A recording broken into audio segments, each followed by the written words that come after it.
नमस्कार, मैं विनय कुशवाहा। आप देख रहे हैं ए न्यूज़ बिहार। मेरे साथ में हैं वरिष्ठ पत्रकार राजेश कुमार शर्मा जी, जो सारण सच न्यूज के एडिटर इन चीफ हैं। हम चर्चा करेंगे गरखा विधानसभा का। जी, गरखा विधानसभा सारण जिला का एकमात्र विधानसभा सीट है जो अनुसूचित जाति के लिए रिजर्व सीट है। इसका जो नंबर है अनुसूचित जाति 119 विधानसभा है, और यह विधानसभा जब से रिजर्व है तब से रिजर्व सीट ही है, और यहाँ पर सिर्फ अनुसूचित जाति के लोग ही चुनाव लड़ सकते हैं, जीत सकते हैं, विधानसभा जा सकते हैं। आपको बता दें कि 2008 के पहले जो यहाँ का जो परिसीमन था, इस परिसीमन में दरियापुर प्रखंड का हिस्सा शामिल था और दरियापुर का हिस्सा छट गया और छपरा सदर का प्रखंड का 14 पंचायत इसमें शामिल किया गया। आइए बताते हैं कि 14 पंचायत जो है सदर प्रखंड का कौन कौन सा पंचायत है जो गरखा विधानसभा में शामिल किया गया।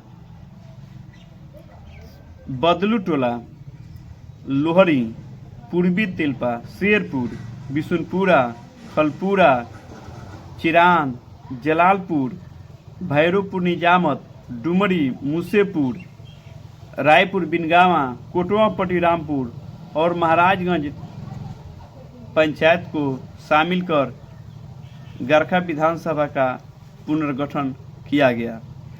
लेकिन पूर्व में जो चुनाव हुए हैं, आइए हम उसकी भी चर्चा करते हैं कि यहाँ से कौन विधायक बना, कौन विधानसभा पहुंचा और किनकी क्या स्थिति है, कितने बार कौन कौन पहुंचा। सबसे पहले जो चुनाव हुआ 1952 में हुआ। 1952 में जो चुनाव हुआ वह उस समय अनारक्षित सीट हुआ करता था और यहाँ पर किसी भी जाति संप्रदाय वर्ग के लोग चुनाव लड़ सकते थे, जीत सकते थे। तो सबसे पहले चुनाव हुआ 1952 में, कुलत चौधरी जी थे। 1952 में गरखा से विधायक चुने गए। फिर 1952 के बाद 1957 में चुनाव हुआ। 1957 में रामजयपाल सिंह यादव यहाँ से विधायक बने। फिर 1962 में चुनाव हुआ, यहाँ से शिवशंकर सिंह विधानसभा पहुँचे। फिर 1967 में चुनाव हुआ। 1967 में विश्वनाथ भगत जी बिहार विधानसभा पहुँचे। 1967 के बाद 1969 में उपचुनाव हुआ।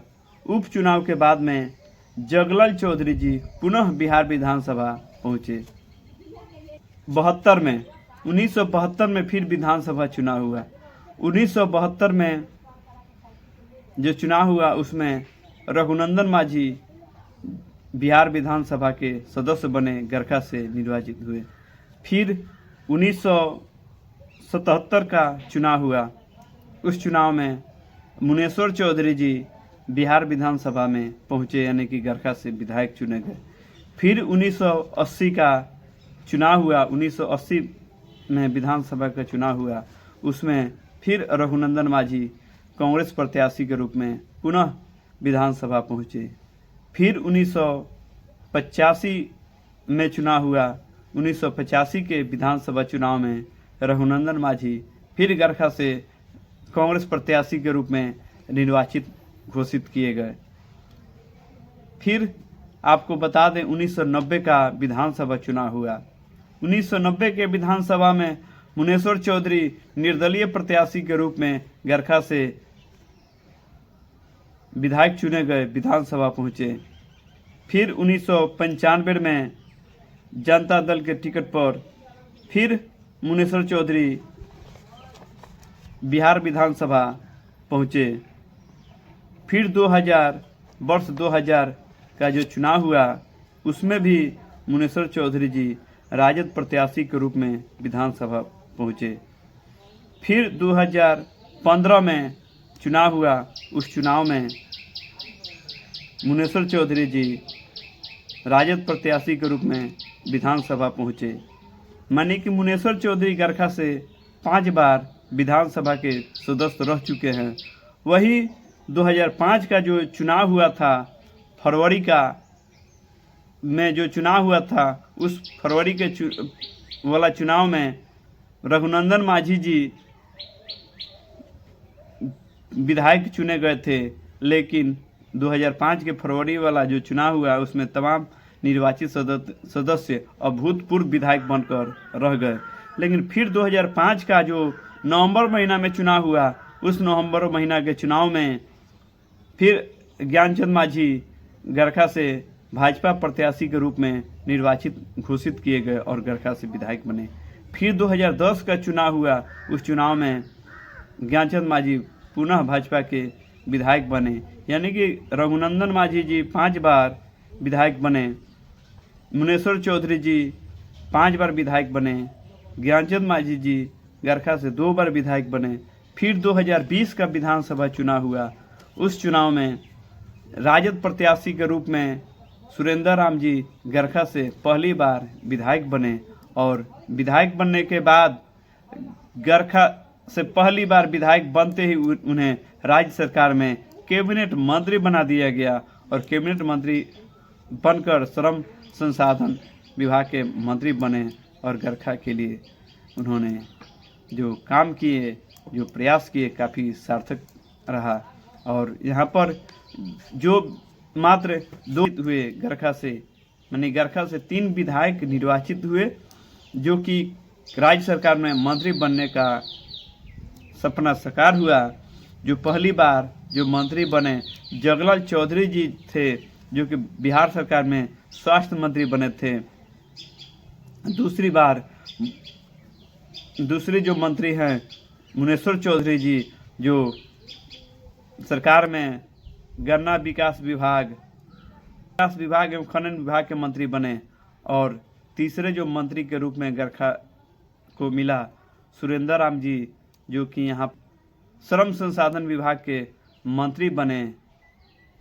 यह विधानसभा में अब तक जो स्थिति रहा है, 5 बार मुनेश्वर चौधरी विधायक रहे हैं, 3 बार मंत्री रहे हैं। सुरेंद्र राम 1 बार विधायक रहे, 1 बार मंत्री रहे। रघुनंदन मांझी 5 बार विधायक रहे और जगलाल चौधरी जी 3 बार विधायक रहे, 1 बार मंत्री रहे। यह गरखा के लोगों के लिए बड़ी सौभाग्य की बात रहा कि पहली ही बार यहाँ के जो चुनाव हुआ विधानसभा का, उस चुनाव में मंत्री बनने का गरखा विधानसभा 2025 का जो चुनाव होने जा रहा है, उस चुनाव में गरखा का ताज किसके माथे जाएगा यह वक्त ही बताएगा। लेकिन इतना तो तय है कि राजद प्रत्याशी के रूप में यहाँ से पूर्व मंत्री सुरेंद्र राम प्रत्याशी हो सकते हैं। वहीं दूसरी तरफ एनडीए प्रत्याशी के रूप में मुनेश्वर चौधरी का चांस ज़्यादा है, जबकि भाजपा के नेता, भाजपा के पूर्व विधायक ज्ञानचंद मांझी भी अपनी दावेदारी भाजपा से जरूर ठोकेंगे। लेकिन ऐसा कुछ भी हो सकता है राजनीति में, राजनीति संभावनाओं का खेल है। यहाँ पर टिकट की सुरेंद्र राम को तो मिलेगा ही, वहीं दूसरी तरफ एनडीए के प्रत्याशी के रूप में ज़्यादा संभावना है कि मुनेश्वर चौधरी को टिकट मिले। यह तो वक्त ही बताएगा कि किसको टिकट मिलता है, किसको गरखा का ताज बनाता है। हम लोगों का विचार, हम लोगों की चर्चा कैसा लगा, कृपया कमेंट बॉक्स में अपना कमेंट करें और हमारे चैनल को सब्सक्राइब करें, लाइक करें, शेयर करें।